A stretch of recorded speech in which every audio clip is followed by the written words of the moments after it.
Okay, good morning, everyone. Aloha and Aloha Friday to you all.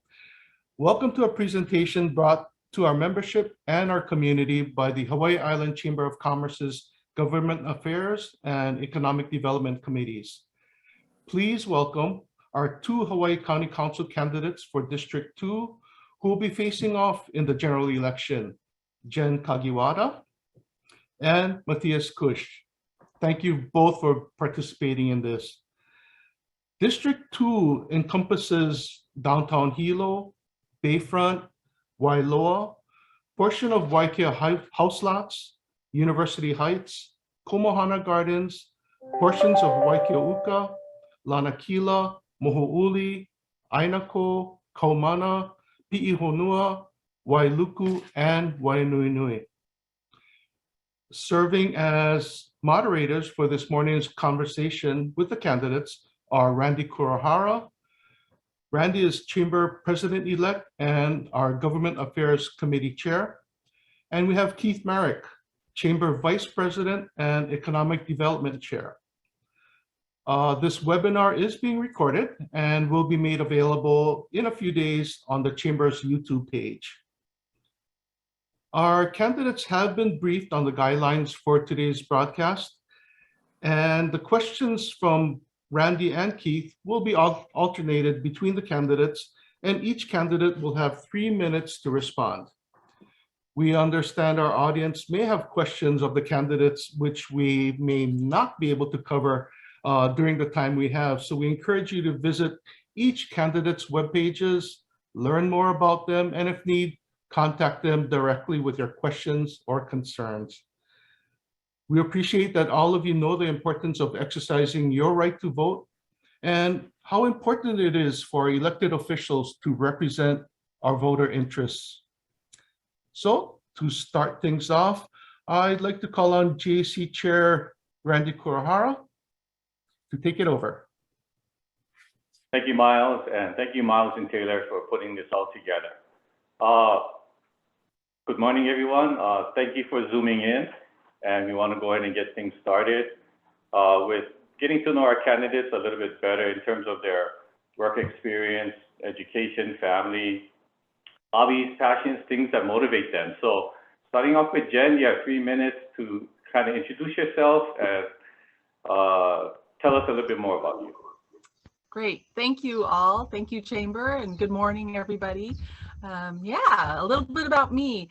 I currently work for a council member at the Hawaii County Council, and I'm a legislative assistant, which means I write legislation, I work with departments, and I work with constituents, kind of helping to solve problems, and I've really found that very rewarding. So that's one reason I'm getting into this. I've got into this race, and my family moved here because my husband is an astronomer, and we've raised our children here. They went to E.B. De Silva and Hilo Inter, and now I've got one in college on the mainland and one who's a senior at Hilo High. So we'll be an empty nester very soon and have time, lots of time to devote and give back to the community. And my previous work experience is in schools, in nonprofit organizations, and in other government. I worked for the federal government for almost 10 years, setting up childcare programs for federal employees in federal buildings. And that was quite an interesting experience because I worked with all different kinds of people, from judges and department directors to everyday lay federal workers, and actually the childcare programs themselves, and architects to design the spaces, and childcare providers. So yeah, it was a great learning experience to work with so many different people and solve problems together. Like, how do you fit a childcare program in an existing federal building that was not built for children and families? So did a lot of problem solving there. And yeah, so I live in Pi'ihonua in the District 2, and love it up here. I've really enjoyed going to all the different neighborhoods as I've knocked on doors and been campaigning. Been to about 6,000 doors at this point, going around a second time to doors I had been to before the primary, and just really enjoying those conversations. And I think it's the most important thing I can do as a candidate is really listen to people, hear what their issues are, have those conversations, take that information as well as the information in my daily work and how I know things work at the county council. And then at night, kind of think about, you know, how could I solve some of these issues, or who would I work with to solve some of these issues, which is also a huge part of being a council member. You're never doing anything all by yourself. It's really a collaborative effort. So that's what I think about in the evenings after I've been to work all day and then done my door-to-door knocking in the evenings. So I look forward to answering and talking to you more about some of the important questions for you. And thank you very much. All right, thank you, Jen. Okay, that was, yeah, you used up 3 minutes. That was great. Matthias, your turn. Good morning, and thank you, Hawaii Island Chamber of Commerce, for inviting us this morning and hosting us. I'm very pleased and honored to be a part of your show. A little bit about me. I've had the honor of living here in Hawaii for 33 years now, and 27 on Hawaii Island. I lived in Honolulu for a while in the late 80s, early 90s. And really, what brought me to this point to run, about a year ago, people started talking to me about Aaron Chung's impending term limit, and that I was really uniquely qualified to move into this role. I have a background in the fire department, which I retired from in 2020 after 25 years. So I worked in the county for a long time. And on the side, I've been kind of a serial volunteer doing different volunteer programs with schools, Hilo Bayfront Trails, environmental. I also have been building starter homes, nowadays often referred to as affordable homes. So I really pretty knowledgeable in that arena, and really saw I really have seen a trend and a change in that, and it's really disheartening. So all these things, wow, did you guys feel that earthquake? Oh, Mauna Loa that was just an earthquake. That was a good one. A lot of these things really made me realize I was uniquely qualified and, wanted to step up. If you know me, I'm a person who goes after problems. I'm a decision maker. I'd like to take on leadership roles and solve problems. And, what is key, and I think part of my success in the past has been collaborating with people, using my network of people that I've known, not just here in District 2 in Hilo Town, but around the island. Really, that's I've been fortunate in the fire department is to have been working in all the districts over the years. And you really develop relationships around the island and know those separate cultures. And so I hope to continue that kind of track record of results into the council. Thanks so much. Thanks, Matthias. I'm going to turn it over to Keith now to start off with our questions. Great. We got a series of a few questions. Both Matthias and Jen were given these ahead of time, so hopefully it's not a surprise. But Jen, I'm going to start with you. What are your top three priorities if elected, and how will you approach or solve them? Great. Thank you so much, Keith. So there are obviously a lot of issues in the council. The way I've been thinking about prioritizing the many, many issues that need to be worked on really comes down to, for me, working families. That working families are really struggling in our community. And so what can I do to work on issues that would affect working families directly? And to me, that comes down to affordable housing, which I know we're going to talk about a little more later, so I won't go too much into that. But also, I think paired with that is the issue around homelessness, which has had a lot of attention lately, for good reason. And in Hilo especially, Hilo had the biggest jump in the homelessness population, according to the point in time study that was taken. And so I think, you know, homelessness and housing are huge issues. We're at a good point right now. We've got money that the county has dedicated to both of these issues, significant amount of money, you know, 9 million for each going forward per year. And I think we can do a lot of good with that, but we need to stay focused.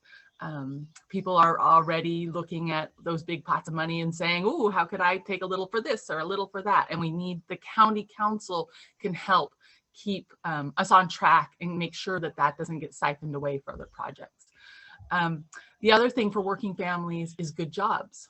And I know that you guys are also very concerned about good jobs. And when I think about good jobs, it means, you know, pay that is such that you can work a 40-hour week, go home, pay your bills, and still stay in Hawaii if you want to. So that to me is one part of a good job. The other part, and is really personal to me, has to do with having flexibility in your job.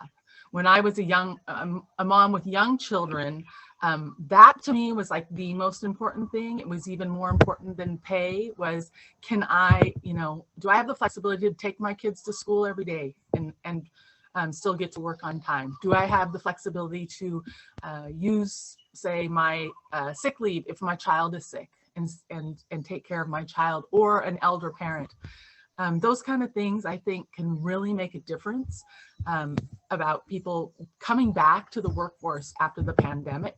You know, we really reprioritized, some of us really reprioritized our thoughts, and we've put family at the top, whereas work used to be, you know, at the top. So I think in order to get some people back in the workforce, having flexibility.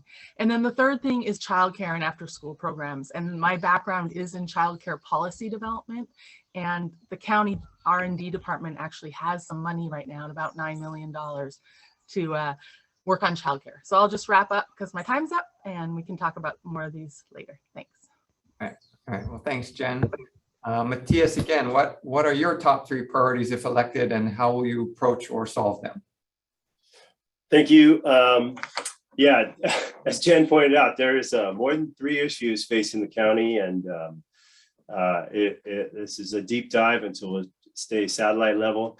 Really, my 3 priorities are the revitalization of downtown, affordable housing, and our infrastructure.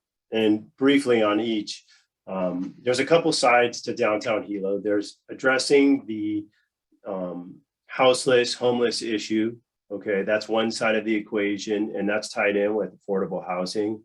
And then there's the other side. I'm on the steering committee of the Business Improvement District right now, and we just had a meeting last night, and it was really productive and well received. And it's another part of the puzzle to help revitalize downtown through helping business owners with self-determination, self-governance downtown. And again, we won't go deep on this, but the multimodal plan, Keawe Street corridors, is in the works right now. And so all of these things will work to help bring people into downtown, you know, our residents and visitors, help our businesses downtown. And then, as Jen mentioned, there's that big pot of money that's been allocated for homelessness. And I think there's some good programs on the horizon. So those are 2 sides of the downtown equation. Affordable housing is the other one. That's an area dear to me, and I'd really like to see some improvements there. I think streamlining of ADUs, which are accessory dwelling units, we call them ohanas. There's some regulatory approaches we should be taking towards our building, and there is right now a zoning relook at our zoning and code changes in the planning department. So I hope to participate in that. And then also mixed use buildings downtown and other applicable areas. That was something that was popular for, you know, a long time, and sometime we got into a different mindset, and I'd like to reintroduce that. And then in infrastructure, really, right now, there is no plan, or it's patchwork plan. And I'd like to depoliticize the infrastructure, maintenance and repair, and put it more of on an engineering spec where it's addressed based on a needs basis, and it will help us budget. There's some programs out there to do this, and I hope to pursue that. So time's short, and we'll talk about these subjects more in the other questions. Thank you. Okay, we're going to move on to question number 2, and Matthias, you will be the first one to get to answer this question. So small business remains a vital part of our economy, to the taxes that they pay, to the local people that they employ, to the goods and services that they purchase. How do you plan on supporting small business? Well, you know, first off, I think the probably my biggest priority in addressing a lot of these problems, and especially working with business, you know, as a chamber member and networking with small business, I think the first step is to always collaborate with small business and our business partners, regardless of their size. And it's important to get that feedback, seek out input, and where, you know, there's choke points or ways that the county can facilitate small business, whether that's through like permitting or affordable housing initiatives to ease workforce constraints, job training. You know, it's a fuzzy thing, but I'd love to promote a culture through training in the council in the county. We got some of the training in the fire department where we work to help our clients, small business, the people of County of Hawaii. And instead of saying no, we find, you know, ways to solve your problems, to work forward, to find a solution for everyone. So that's one, and that's kind of a fuzzy one, but that's something I'd like to work through via training, customer service training within the county. Support the work that UHH and Hawaii Community College are already doing in workforce development, you know, fine tuning that with our partners to give workers the applicable training that they need to meet your folks' needs. There's actually training in the county that often goes underutilized. And I'd love to open that up to the public, maybe through the, you know, chambers. Hey, we have 10 spots opening in this customer service class or an Excel class or something that's really applicable that the public could be jumping in on for very low cost or free. And lastly, and Jen touched on this, really one of the big things that's I think the county has not exploited is supporting childcare. You know, 50 point something of our workforce, women, are often the ones who are having to care for children, you know, statistically speaking. And I'd love to give them that option, give families that option to support childcare providers, their workforce development, and create less barriers to a lot of the subsidies that's out there for folks to get childcare. So, you know, all of that would be part of the workforce development to support small business. And I thank you, Miles. Time's up. Thank you, Matthias. And Jen, again, small business remains a vital part of our economy, to the taxes it pays, to the, you know, employment of our local people. How do you plan on supporting small business?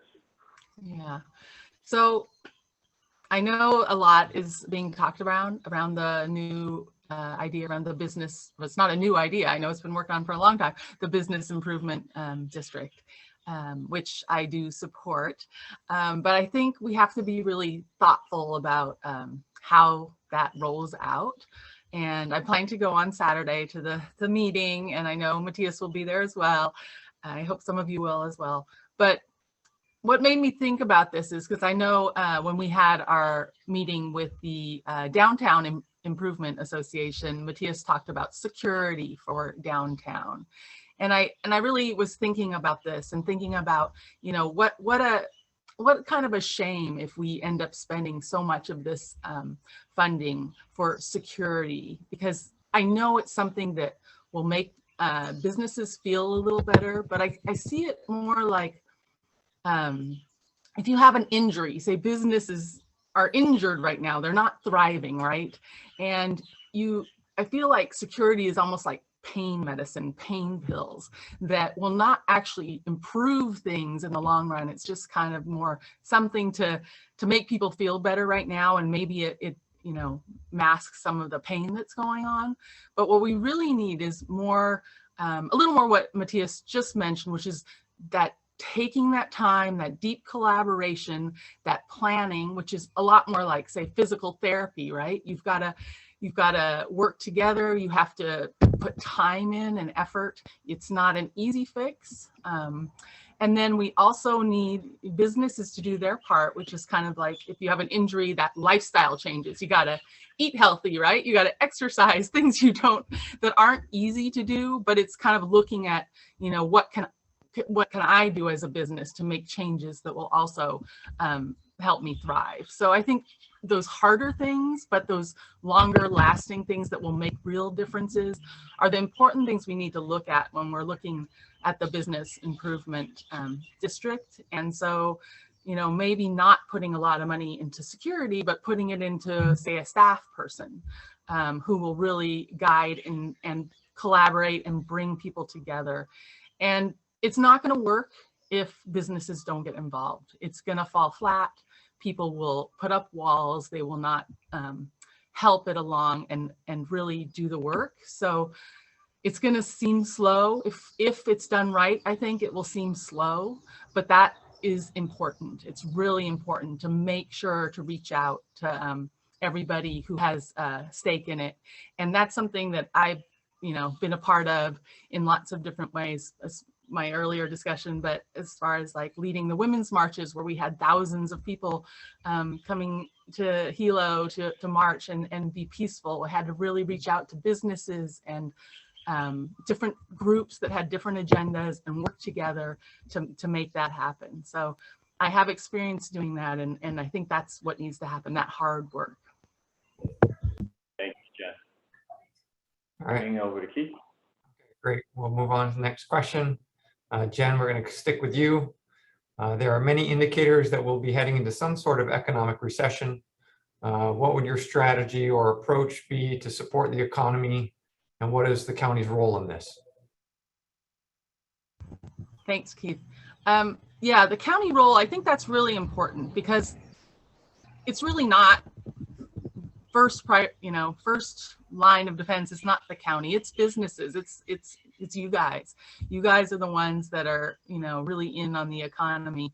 The county can really help with things such as we do the GIA, the grant and aid to nonprofits, and that's more of a safety net issue for people who, you know, are falling through the cracks or falling behind in tough times.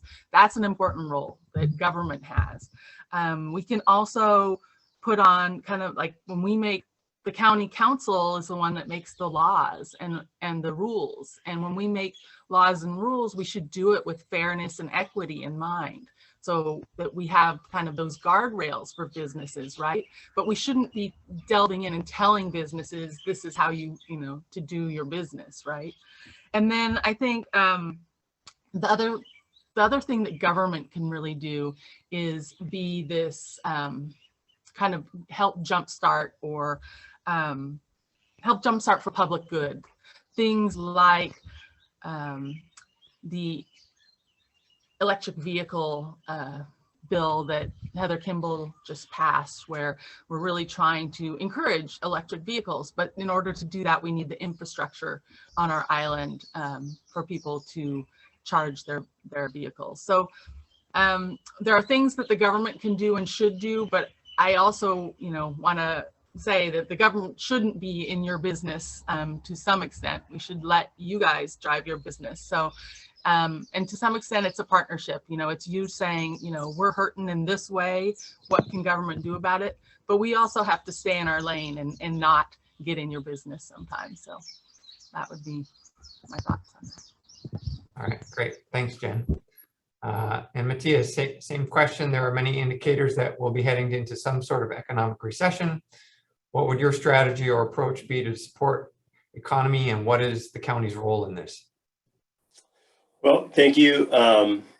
Let's hope that the Fed can engineer a soft landing and that Putin and Saudi Arabia doesn't further deepen that issue. But yeah, there is a chance that we'll have some kind of recessionary pressures coming up. And I think one of the biggest impacts will be against the domestic tourism market. So on the county level, helping that economic engine maintain, maybe support the international visitor who may be less impacted. I know that there's I've read a lot about pent-up demand out of the Japanese market and Korean market. So that's something to look at.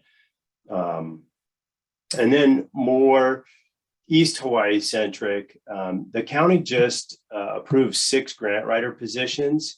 And I think that is going to be a really key part of taking a big bite or, at least our fair share of that Build Back Better bill that just got passed at the federal level.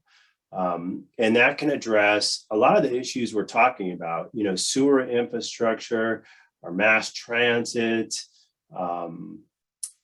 building bridges. I mean, all kinds of stuff that the county is in arrears on. And that can be funneled through our small business. And we kind of talked about this in the last question, is the regulatory approach too. Where in the county can we make it easier for a small business that's struggling? How can we make it easier? How can we be flexible? How can we find pathways that work for everybody to move forward and take some of the sting of recessionary pressures off? So, and if the recession's deeper and there's layoffs and things get harder than we anticipate, I think county-sponsored workforce training, again, working with our partners at UHH and HCC, is going to be really important to take that opportunity to get people those skills that move us into that 21st century workforce, technology-driven jobs. And thank you, Miles, for the heads up. But that's some of the ways I'd like to address any recessionary pressures on the business community here. All right, great. Thanks, Matthias and Jen. Randy, back to you. Okay. So next question is, what can the county government do to ease the challenge of affordable housing? So again, affordable housing has been on the top of a lot of lists, a lot of topics lately. And so county government's role, what can they do to, ease the challenge of affordable housing? We start off with Matthias and then Jen. Thanks, Randy. Again, this was one of the areas that kind of prompted me to step into this arena.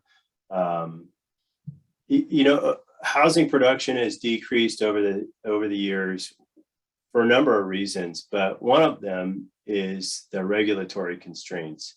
And I like to use the analogy that if we applied housing rules to driving, you'd have your hands Velcroed to the wheel, you'd have a helmet on, 6-point harness, and a roll cage. Our houses are being built are overbuilt, really. And that is really hurting our smaller homes, which are sturdy products, starter homes. The lower end of the market has really suffered because of that. And I'd love to look at some regulatory rollback on some of the rules that have been passed in that arena on the building code side. The next is zoning code, which is coming up for review, and I think there's a lot of really reasonable approaches that use well-established zoning and planning guidelines to increase density in our core areas, which help mass transit, sewer systems, everything work a lot more effectively and really help our economy prosper. And then the other area is the relaxation of our some of the hurdles of building ADUs on people's property. I think we could expand that, and that's a popular product amongst people. Jen talked about going door to door, and this is one of the areas I find myself often talking with constituents about. And I think there's some great steps to take to make ADUs more affordable and allow that intergenerational living, or people can provide small rentals on their own property and an income to offset these high housing costs that we're currently experiencing. Thank you. Thanks, Matthias. Jen? Yeah, so I agree with Matthias that working on, ADUs is a good idea. In fact, I've been talking with Council Member Luke Elson from Kauai, who's done just this with a bill over there, and talking to him about the details there and looking at how it would work in Hawaii County. So that's definitely something I agree with Matthias on. I also think that, the county should be really thoughtful and a little more involved than we have been with the Office of Housing. We see that there's been some glitches and problems with the Office of Housing around building affordable housing. And I think we've had pretty much a hands-off approach and said, just like Office of Housing, do whatever you want. And that hasn't worked so well. So I think the council needs to have a little more skin in the game there. And the big thing for me, though, in addition to building more affordable housing, is looking at other ways to free up affordable housing. That means things like we have people that have vacant homes, that they may be someone from China who's just parking their money here and is keeping that home vacant. We should either be collecting a good amount of money if they're just going to keep it vacant, and then we can pour that into, fixing our sewer systems and our roads and things. Or we should get people to sell or rent those spaces or live in them. They shouldn't just be sitting there vacant. It's really a shame that we have so many vacant properties. And this goes for businesses too. I'm sure you're all aware that if you have a vacant business that's next door to your business and it just gets dilapidated and nobody's renting it or using it, and they're not putting money in for upkeep, it can really affect your business. And this is true for neighborhoods as well. So making sure that vacant homes we give incentive for people to rent their homes long-term or sell them or live in them, as opposed to just keeping them vacant. I think it's really important. We have a lot of homes like that. Similar with STVRs, right? They don't really belong in residential areas. That was just something that, kind of sprung up, and then luckily the past administration started putting some restrictions around STVRs that are in residential neighborhoods. Once again, going back to looking at zoning, we businesses and vacationers don't really belong in residential and agricultural land. They belong in the hotel zoned areas so that they get the services that they need. So looking at ways to continue looking at STVRs. And then the third one is I'd like to see real property tax separate out apartment buildings from timeshare buildings. Right now they're together in the same tax category, and that means that they can't really be appropriately taxed because they are very different types of services. So if we can help apartment buildings which rent to lower income people without necessarily lowering taxes Yeah, on wrap it up. that can pay their fair share, then that's what I think we should do. Sorry. Thank you, Jen. Thanks. Okay, Keith, next question. All right, great. Sticking with you again, Jen. So what suffering county services or assets would you address in your first term and how? And I guess in what priority? So this is really interesting because there are a lot of things that need our attention, right? And there are a lot of things that are island-wide, as well as things that I know are already being worked on by different council members and things. So things like cesspools and roads and some of the bigger ones are, you know, they're already really being looked at. And so I don't necessarily see myself coming in and undermining those efforts, although I would support good policy around those things. So some of the things that are not being looked at yet that I think are really important. Addressing the pollution in Hilo Bay, it's terrible, and people have known that for a long time and nobody's really addressed it. It's going to be a big problem to look at because it's not only cleaning up what is there now, but it's addressing the pollution at the sources that are coming down the streams. And so it's a very big project, I think, or a big problem to solve. But nobody's really spent time doing a lot on this. I mean, I know somebody in the planning department has done some background on this in the previous administration, but I would like to get that ball rolling again because I think it's so important for people who paddle and swim and fish in and around Hilo Bay. The pollution level is just untenable. So that's a huge issue that I think I would like to work on. Another one has to do with just really supporting mass transit more. We have a new mass transit director, John Ando. He's awesome.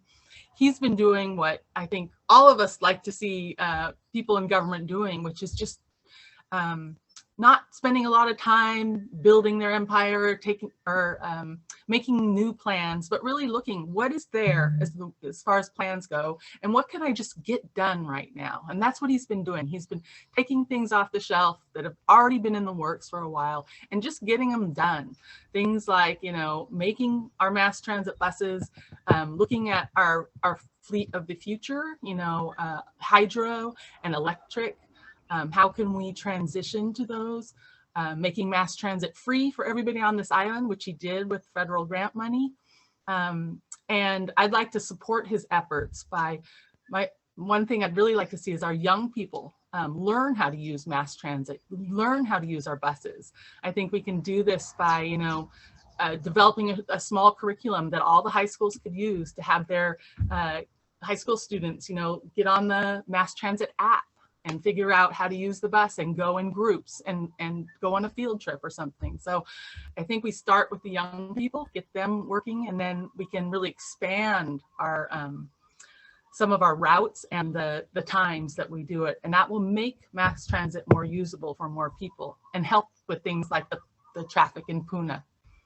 And my time's up, so we'll talk about more later. Thanks, Jen. Tia, same thing. What suffering county services or assets would you address in your first term and how? And in what priority? Well, I talked about this as one of my priorities coming into office is, I mean, as long as I've lived in Hawaii Island, our infrastructure has always been suffering, and it's always been addressed on an emergency basis or when things are critical. And so I really want to put in place a program that slowly ramps up and then gets to a point where, you know, we maintain our sewer systems, we maintain our roads based on use and their life cycle. We maintain physical assets, you know, where their paint is, where their electrical, plumbing, etc. So roofs, so that we're not constantly chasing bond floats and, you know, extraordinary expensive fixes. You know, Central Fire Station is a classic example of this. And 10 years ago, when it had like a $7.8 million rehab figure, I figured out that we could have spent $89,000 a year on maintenance of that building since it was built in 1936, and it was built for $90,000. So it just goes to show how cost-effective maintenance is and repair. So that's really one. I don't have a District 2 priority. Like Jen said, really, I want to address all of the assets in the island and see them through. But if there's one that I want to pinpoint that's kind of outside of classic infrastructure, is our county's IT. It's difficult to navigate county websites right now to gain information. I'd like to see the county's transparency increase, make that information more readily available. Use things like, people are pretty familiar with apps. Use apps for tourists to manage sites. Use apps for people to, get an appointment to renew your driver's license or whatever it may be. Just make that IT infrastructure a lot more robust within our county. So that would be probably one of my primary focuses on any one individual infrastructure issue. Thanks so much. Thanks, Matthias. Thanks, Jen. Randy? Yeah, I want to check with Miles. Miles, how are we doing on time? We're doing pretty well. I think we can easily get in the last questions that we have, and maybe allow the candidates to expand on questions 6 and 7. Just a quick short expand. Yeah, so starting off with question number 6. Matthias, do you support the construction of the 30-meter telescope on Mauna Kea? Yes or no? And just maybe a short, explanation, or if you want to add to that. Yes. And to add on that, I don't know what the new Mauna Kea committee is going to be like. We don't have any indication on that, but I do support astronomy. I do support technology on Hawaii Island. And I feel like astronomy is kind of the current anchor point to build on our technology, our workforce, technical workforce. Thank you. Same question to you, Jen. Yeah. So we know that people of Hawaiian descent have been really had some troubles, and I think they have really seen such a worldwide support, and it centered around the issue of no TMT on Mauna Kea. And that's a shame, I think, because I think astronomy is important. Obviously, my husband's an astronomer. It's clearly an issue that is very close to home, in my home. And I think there are some other things that would really make a difference to a lot of people, as far as,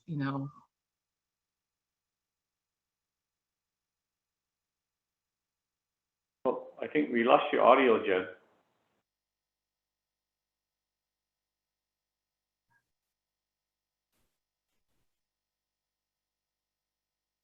The next question is, what does astronomy look like on this island if TMT is not built?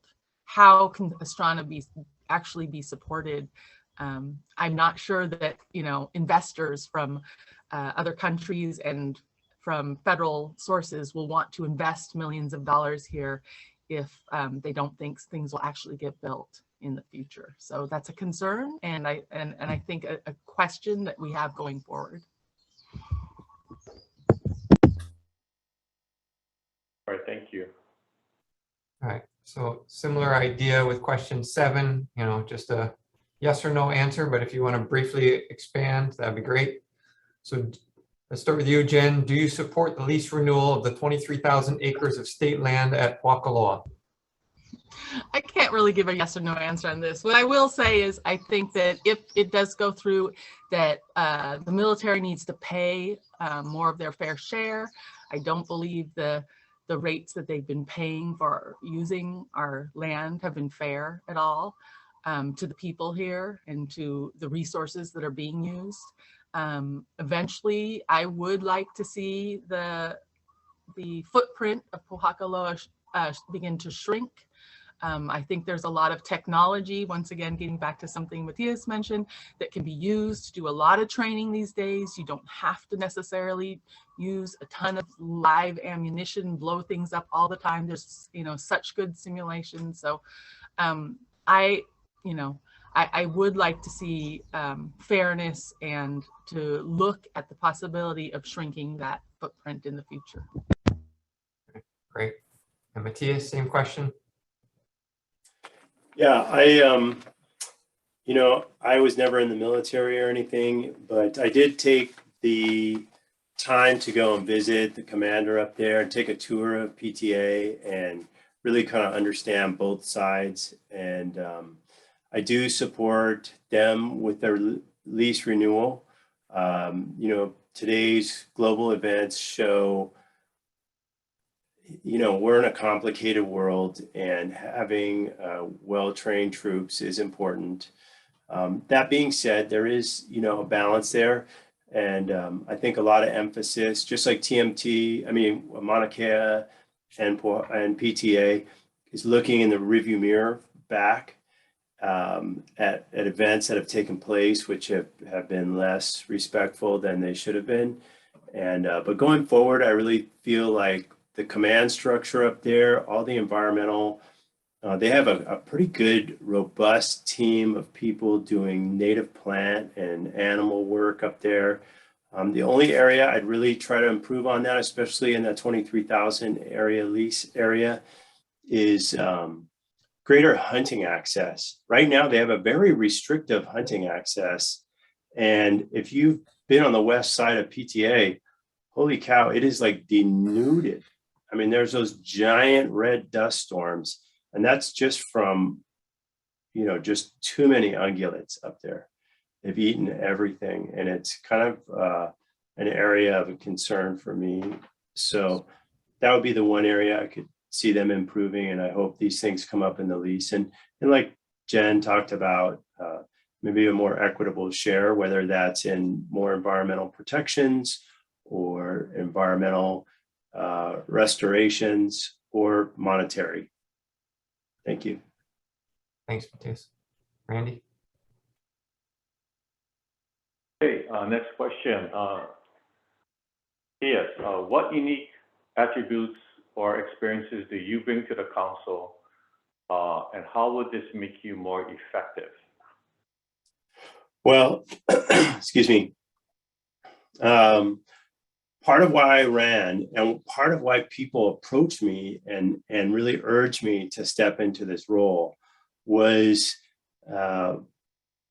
my ability to succeed where others haven't, and to push programs and plans forward that have sat on the shelf, like Jen talked about. John Ando, he's my hero, and it's so important to find pathways of disparate groups and work towards a goal. In the fire department, I really honed my skills working with different personalities to achieve results in circumstances that were less than ideal.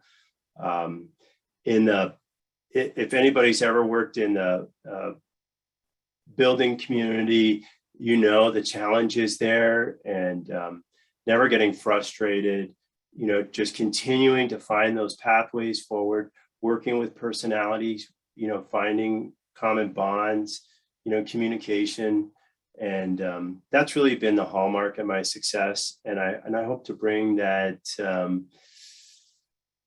openness and transparency that define my personality to the council, and really embrace the council people, department heads, and all the stakeholders out there, the constituents, bring that together. Thank you, Matthias. Jen, same question. Yeah, thank you so much. So, you know, I've been working at the county council for the past 2 years, and I've really experienced what it's like to work there and see how things are done. It's you know, and there, Matthias talks about silos, and this is not to say silos, but you do also have to somewhat stay in your lane, right?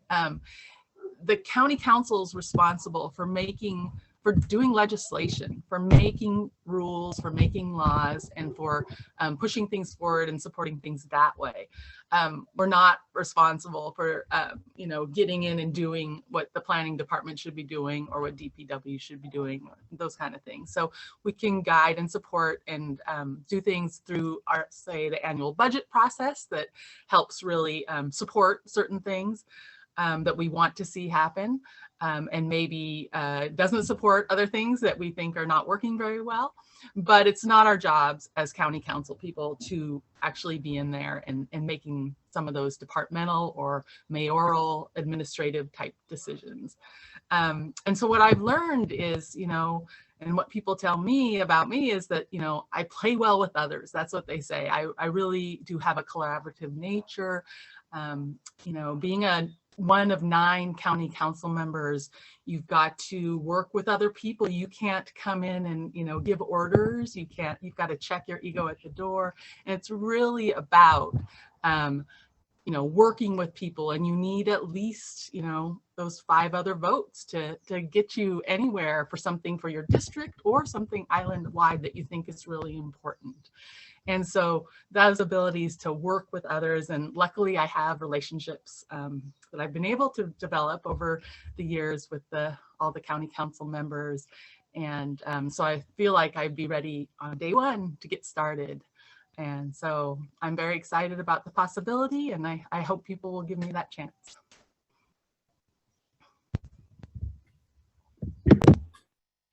All right, great. Thank you. All right, last question. So I like to ask this when I do interviews too. And Jen, we'll start with you. Is there anything we didn't ask you, or anything you'd like to share? Just, you know, that when it comes to making some of these hard decisions that council members have to make when it comes to actual votes or deciding where you're going to put your time and energy, I fall on the side of our residents here, and what it means for our residents. And it might not always be the most politically savvy decision to make. I might, you know, not do well in elections because of that, but I'm going to come on to the side of, you know, what is right for Hilo, District 2, and for Hawaii Island residents. So that's just where my heart is, and where I'll be putting my focus. Thanks. Great. And same thing, Matthias, any last thoughts or anything we didn't ask you? No, I appreciate the time you folks took to hear Jennifer and I, and I'm grateful for that opportunity. And like Jennifer, I really hope to bring that level of collaboration to the council. Day one, be ready. You know, I've known some of the council members since we were in our 20s, and I hope to bring that relationship building skill set to the council for the people I don't. There's a couple I'm not as familiar with, but really that's so important to work together on that 9-person body. And so I hope to get your support. And if you want to find out more about my background or any of the policies that we've talked about tonight, you can go to my website, votekush.com. And I'll give a plug for the Hilo bid too, hilobid.org. Check it out. There's great information on there. Thank you. Great. Thank you. All right, Miles, we're 1 minute away from the time you had on your timeline, so you're up. Great. Well, thank you again to Jen Kagiwara, Matthias Kush, for your participation, and to our committee chairs, Randy Kurohara and Keith Marek, for leading this discussion. Don't forget, election ballots will be mailed out next week. So expect them in your mailbox around the 21st. Voter service centers are open for same-day registration and in-person voting starting Tuesday, October 25th, and it'll be open through November 8th. Ballots must be mailed by November 3rd. Okay, we appreciate all in our audience that were able to join us on this webinar. Again, this session is being recorded and will be available on the Chamber's YouTube page. Aloha, everybody. Have a great weekend. Thank you for joining us. Aloha, thank you. Ahui ho. Thanks.